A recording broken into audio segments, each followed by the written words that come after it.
Good morning friends. आज हम बात करेंगे आपके अगले सिलेबस के टॉपिक म्यूटेशंस के बारे में। जैसा कि हम काफ़ी लंबे टाइम से इसके बारे में पढ़ते चले आ रहे हैं। म्यूटेशंस क्या हैं, वो उनकी नेचर क्या है, पॉइंट म्यूटेशंस क्या होते हैं, जीन म्यूटेशंस क्या होते हैं, टाइप ऑफ पॉइंट म्यूटेशंस जैसा हम पहले से पढ़ते चले आ रहे हैं, transversion, transition, frame shift mutation, and most importantly what is the importance of mutation. तो हम इन सभी के बारे में वन बाय वन कंसिडर करते चलते हैं। So let's have a look. जैसा हम अच्छे से जानते हैं कि डीएनए की सीक्वेंस में कोई भी बदलाव अगर आता है तो यूजुअली हम उसको म्यूटेशन बोल देते हैं, but this is not the complete definition of mutation. What is the most important part of the mutation is any change in the base sequence of DNA must be inherited to the next progeny of cell or of the organism. So, what is the most appropriate definition we can infer? That mutation refers to any sudden heritable change in the genotype. Genotype means the DNA sequence of a cell or an organism, that is, they require replication of the changed structure of DNA molecule. अगर replication नहीं होगा तो अगली generation में वो change proceed नहीं करेगा। That means there is a great difference between the two words, base substitution and the mutation. Base substitution can be repaired within the same generation of the cell by means of various kind of DNA repair mechanism. Okay, but if a base substitution is not properly repaired, then the base substitution is likely to move to the next generation, and such kind of inherited base substitutions or the base changes are called mutations. Now, there are four major points of the nature of mutations we can consider.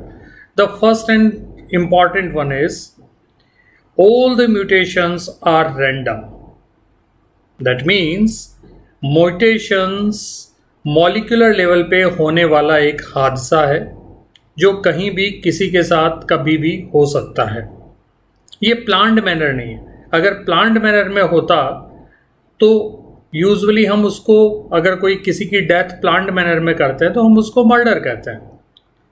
ये random अगर accident होता है या random हादसा होता है तो हम उसको एक्सीडेंट वर्ड बोला करते हैं। तो म्यूटेशन मॉलिक्यूलर लेवल पे होने वाली एक रैंडम प्रोसेस है, यानी होने के बाद ये देखा जाता है कि इसका फ़ायदा हुआ कि नुकसान। अगर म्यूटेशन फ़ायदेमंद है, यानी कोई पर्टिकुलर टाइप का जीन में ऐसा बदलाव आया जिसकी वजह से ऐसी प्रोटीन बन गई और वो प्रोटीन उस पर्टिकुलर ऑर्गेनिज्म या सेल के लिए उसकी एफिशिएंसी बढ़ाने के लिए काम में आ रही है, तो हम उसको गेन ऑफ म्यूटेशन बोल दिया करते हैं, गेन ऑफ फंक्शन म्यूटेशन। लेकिन ज़्यादातर जो भी रैंडम प्रोसेस से जो काम होते हैं उनमें ज़्यादातर फ़ायदेमंद नहीं होते, ज़्यादातर डिलीटीरियस नेचर के होते हैं। तो ज़्यादातर mutations loss of gene function या तो जीन की जो एफिशिएंसी है उसको रिड्यूस कर देते हैं, या तो उसको टोटली उसको नल म्यूटेशन हम कह देते हैं कि वो पूरे जीन का फंक्शन ही तबाह कर देंगे, जीन को नॉन फंक्शनल बना देंगे। So the second part is also correlated with the first one, that is most of the mutations are deleterious, although we have agreed upon that part that among the reported mutations few have been identified as gain of gene function mutation. That means कुछ तो फ़ायदेमंद है, और जो फ़ायदेमंद mutations हुए हैं किसी भी ऑर्गेनिज्म में, और during the course of evolution they have been accepted by the natural selection as the adaptations for that organism or the cell. और जो जो अडेप्टेशंस उनमें आ गए हैं, उन अडेप्टेशंस का फ़ायदा ये रहा कि एनवायरमेंटल जो चेंजेस आते हैं जो कि सडन होते हैं, वो अडेप्टेशंस उन सडन एनवायरमेंटल चेंजेस को अच्छे से रिस्पॉन्ड करते हैं और उस ऑर्गेनिज्म को बचा ले जाते हैं. इसलिए जो अडेप्टेशंस आते हैं वो ऑर्गेनिज्म के सर्वाइवल के लिए बड़े फ़ायदेमंद है. जैसा कि डार्विन साहब की थ्योरी भी हम सभी लोग समझते हैं, survival of the fittest. So the survival of the fittest is definitely given by the Darwin, but the arrival of the fittest has not been considered by the Darwin, and that is sometimes considered as a loophole or the drawback of Darwin's theory. So important thing in Darwin's theory is the adaptations are actually the theme that create the arrival of the fittest. Next, mutations are mostly recessive. That means what? जैसा कि हमने Mendel के जो principle of dominance में जो उन्होंने बताया कि डोमिनेंट अलील और रेसेसिव अलील. डोमिनेंट अलील का मतलब ये है कि जब दो डोमिनेंट और रेसेसिव दोनों साथ में होते हैं तो डोमिनेंट अलील रेसेसिव को एक्सप्रेस नहीं होने देता और खुद ही एक्सप्रेस होता है. और रेसेसिव अलील तभी एक्सप्रेस होगा जब वो डोमिनेंट के साथ नहीं हो, यानी दोनों जीन कॉपी, जिनको सो कॉल्ड एलिलिक पोजीशंस बोलते हैं, दोनों एलिलिक पोजीशंस जो कि होमोलोगस क्रोमोसोम में होती हैं, अगर उन पर रेसेसिव नेचर का ही अलील आए दोनों जगह पे, तभी रेसेसिव अलील अपने आप को एक्सप्रेस कर पाएगा. यही केस म्यूटेशन से रिलेटेड भी है कि अगर म्यूटेशन हुआ तो डोमिनेंट अलील में म्यूटेशन हुआ तो रेसेसिव बन गया, और रेसेसिव क्योंकि डोमिनेंट अलील एक प्रॉपर प्रोटीन बना रहा है, इसलिए नॉर्मल फंक्शन होता रहेगा जब तक डोमिनेंट अलील प्रेजेंट है. तो सिंगल रेसेसिव म्यूटेशन या सिंगल रेसेसिव अलील अपने आप को तब तक एक्सप्रेस नहीं करेगा जब तक डोमिनेंट अलील वहाँ पे प्रेजेंट है और वो नॉर्मल प्रोटीन कॉपी या नॉर्मल फिनोटाइप बनाता चला जा रहा है. So we have considered the 3 part and the last one is mutations are reversible in nature. That means a single mutation is not the ultimate thing that can be reversed. And we will discuss in the next coming lectures that reversible mutations can be categorized into 2 parts, back mutation and the suppressor mutations, that we will discuss in the detail. So exactly wild type if is mutated to mutant gene, it is very likely that the mutant gene is again can be converted into wild type after the second mutation, but the probability of the mutation would be the same. That means अगर 10⁻⁻7 probability है forward mutation होने की, तो reverse mutation होने की भी probability more or less 10⁻⁻7 ही रहने वाली है. यानी ऐसा होता तो है, लेकिन ऐसा होने के लिए फ्रीक्वेंसी जो रहेगी वो थोड़ी सी रेयर रहेगी. ये इसके रिवर्सिबल होने का मतलब हमने कंसिडर किया. नेक्स्ट, हम एक बात से अक्सर कंफ्यूज हुआ करते हैं, क्रोमोसोम म्यूटेशन, जीन म्यूटेशन और पॉइंट म्यूटेशन. कहानी की शुरुआत जब हुई थी म्यूटेशनल स्टडीज़ पर, जब साइंटिस्ट ने इसको कंसिडर किया, स्पेशली म्यूलर का कंट्रीब्यूशन इसमें ज़्यादा रहा, जिन्होंने ड्रोसोफिला पे काम किया, तो एक ज़माने में साइटोजेनेटिक्स पार्ट में बहुत ज़्यादा सोफिस्टिकेटेड टेक्नोलॉजी नहीं थी. इसकी वजह से क्रोमोसोम को स्टडी किया जाता था. उस ज़माने में डीएनए की सीक्वेंसिंग पॉसिबल नहीं थी, इसलिए क्रोमोसोम को स्टडी करके क्रोमोसोम में कोई भी अगर ऑल्टरेशन आता है या कोई ऐसा बदलाव जो क्रोमोसोम के नॉर्मल फंक्शन को नहीं होने देता, उसको उन्होंने क्रोमोसोम म्यूटेशन बोला. बाद में धीरे धीरे किसी एक जीन तक जब स्टडी करने की टेक्निक्स डेवलप हुई तो साइंटिस्ट ने देखा कि जीन अगर नॉन फंक्शनल हो जाता है या अपना काम नहीं करता है तो हम उसको म्यूटेंट जीन बोलते हैं और उसमें होने वाले बदलाव को हम जीन म्यूटेशन बोलते हैं।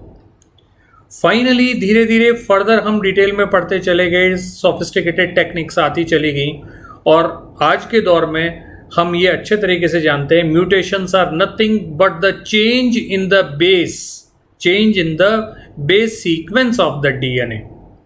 That means single base sequence of the DNA.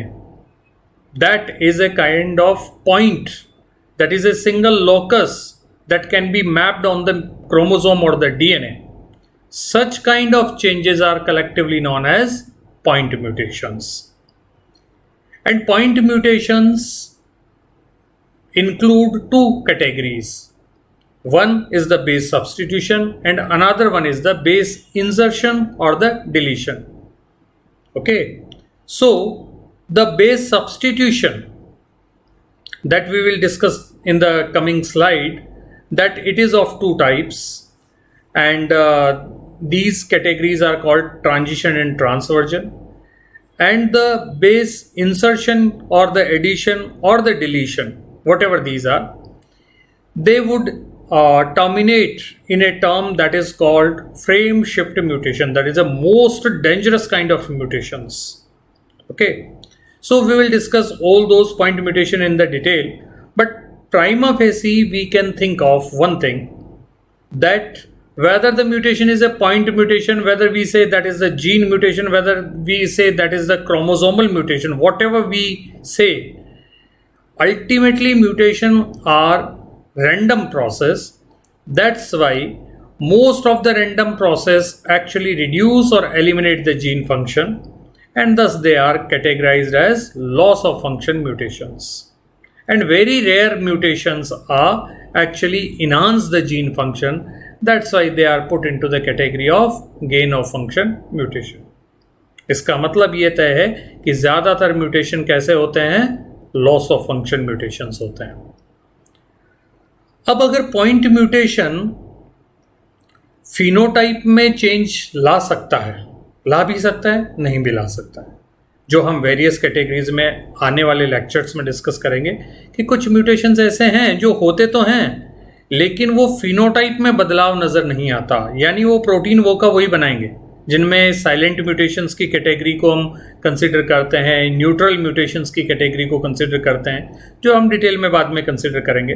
But कुछ म्यूटेशंस, पॉइंट म्यूटेशंस ऐसे हैं जो कि जीन की कोडोन सीक्वेंस जो होगी उसको चेंज कर देते हैं, जिसकी वजह से अमाइनो एसिड सीक्वेंस चेंज हो जाएगा और प्रोटीन जो होगा वो बदला हुआ प्रोटीन होगा, यानी कोई डिफरेंट प्रोटीन उससे बनेगा, नॉर्मल प्रोटीन तो नहीं बनेगा। और इसकी वजह से जो जीन का फंक्शन है वो फंक्शन डिसरप्ट हो जाएगा, और ऐसे पॉइंट म्यूटेशंस को हम कौन सी कैटेगरी में रखते हैं, जीन म्यूटेशंस की category.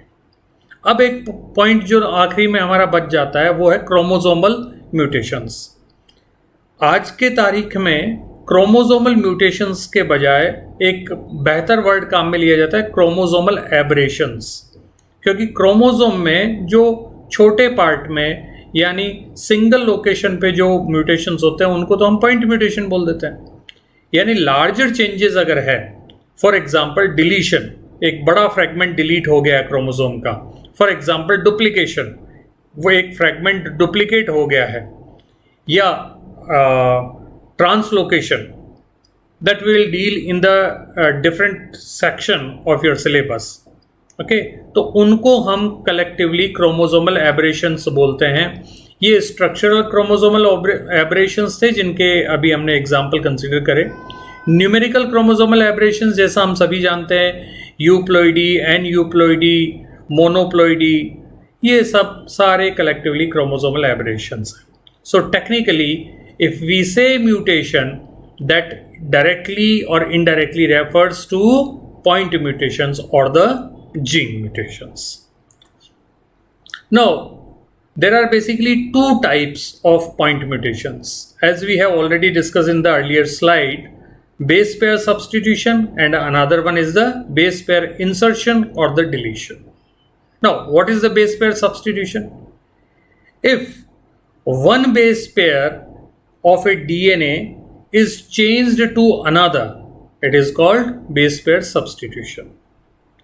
It is basically of two types, transition and transversion. Transition means, say, just see this diagram, you'll find that if a purine is replaced by a purine, it is called transition. Similarly, if a pyrimidine is replaced by pyrimidine, it is also called transition. So, there are two possibilities for the purine. Adenine can be changed or replaced by the another purine, that is guanine. So that is only one possibility for adenine to undergo transition. Similarly, there is single possibility for the guanine to undergo transition if it is get replaced by the adenine. And same thing is applicable for the pyrimidines. So technically, what happens if AT sequence or AT base pair is there? If A is substituted by the guanine and T is substituted by the cytosine, that means AT is converted into GC base pair, it is called transition. So maximum how many possible base changes or how many transitions can be there in the genome? 4. A to G, G to A, T to C and C to T. Next, transversion. Transversion, again see in the diagram. If a purine is replaced by pyrimidine or the vice versa is happening, that means pyrimidine is get replaced by the purine, then these are called transversion. We know very well that there are two pyrimidines and there are two purines. Say, if adenine is get substituted by pyrimidine, that means there are two choices of pyrimidine, cytosine and the thymine. So for the adenine, there are two choices of transversion, but there is only single choice of transition. So what we can infer? There are three possible substitutions for every base pair, one transition and two transversion. So how many maximum possible base changes or transversion can be there? That you can count here. These are the 8 in number. So transversion is GC to CG or AT to CG. These are basically transversion categories. So total of 4 different transitions and 8 different transversions are possible. Now the next category is base pair insertion or deletion. If we insert a single base pair that you can see in this diagram, say CG is inserted. This particular insertion is changing the frame of all the codons downstream of this codon. That means जहां पर ये insert हुआ है वो codon तो बदला ही बदला है, इसके अलावा आगे आने वाले सारे कोडोन्स की सीक्वेंस बदल गई, इसलिए हम इनको क्या बोलते हैं? फ्रेम शिफ्ट म्यूटेशंस बोलते हैं। और ये सबसे ज़्यादा डेंजरस होते हैं क्योंकि पूरे की पूरी प्रोटीन का सीक्वेंस जहां ये हो रहा है उससे डाउनस्ट्रीम कोडोन की पूरी सीक्वेंस बदलती है, इसलिए पूरे अमाइनो एसिड की सीक्वेंस बदल जाती है। इसलिए किसी भी सूरत हाल में वो प्रोटीन पहले वाला काम नहीं करेगा, वो नॉन फंक्शनल प्रोटीन बन जाता है। इसलिए हम इसको मोस्ट डेंजरस म्यूटेशंस की कैटेगरी में रखते हैं। Finally we are going to consider the importance of the mutations. As we all of us know that mutations are the ultimate source of all the genetic variations. If there is no mutation, there would be no meaning of recombination. Because if there is no mutation, there would not be any kind of allele. That means allele are what? Allele are the two different forms of a gene found located on the same locus of homologous chromosome. यानी एक अलील से दूसरा अलील तब बनता है जब उसमें mutation होता है, और जब दो अलील बनेंगे तब कहीं जाके हम उन दोनों अलील में रिकॉम्बिनेशन के बारे में सोच सकते हैं। तो अगर अलील ही नहीं रहेगा तो रिकॉम्बिनेशन नहीं होगा, तो जेनेटिक वेरिएशंस नहीं आएंगे। तो क्या फ़र्क पड़ जाएगा? अगर जेनेटिक वेरिएशंस नहीं आएंगे तो पॉपुलेशंस जो होंगी उनमें अलग अलग टाइप के फीचर्स या अलग अलग टाइप के अडेप्टेशंस नहीं आ पाएंगे, जिसकी वजह से वो सडन होने वाले एनवायरमेंटल चेंजेस को रजिस्ट नहीं कर पाएगा और धीरे धीरे धीरे एक्सटिंक्ट होते चले जाएंगे। ये म्यूटेशंस का एक बहुत बड़ा फायदा है। That means we can simply say mutations are raw material for the evolution and that is very important for the survival. But on the other hand, since most of the mutations are having detrimental effects, mutations can have the reason for many kind of disease and disorders. So what we can conclude? We can conclude mutations are both sustainer of the life and cause of great suffering as well. So जैसा हम transpiration के बारे में पढ़ते हैं, transpiration is considered as the essential evil. Similarly, you can consider also mutation का अगर आप वन फेस देखेंगे तो वो एवोल्यूशन के लिए निहायत ही ज़रूरी है, लेकिन उसका अदर फेस देखेंगे तो वो बहुत सारे जीन को नॉन फंक्शनल बना देता है, जिसकी वजह से काफ़ी सारे डिजीज और डिसऑर्डर्स हो जाते हैं. Now, another point is mutations serve as the important tool of genetic analysis. And also they are useful to study the fundamental biological process. एक लंबे अरसे से और अभी तक भी किसी जीन के फंक्शन को पता करने के लिए अक्सर म्यूटाजेनेसिस करवाया जाता है, उसको म्यूटेंट बना के देखा जाता है कि कौन सा फंक्शन रुका है और कौन से जीन में हमने म्यूटेशन किया है. उन दोनों को कोरिलेट करके हम ये पता लगा लेते हैं कि कौन से जीन का फंक्शन कौन सा रहा होगा. So friends, this is all about the point mutation and their importance. Thank you so much. Stay home, stay healthy.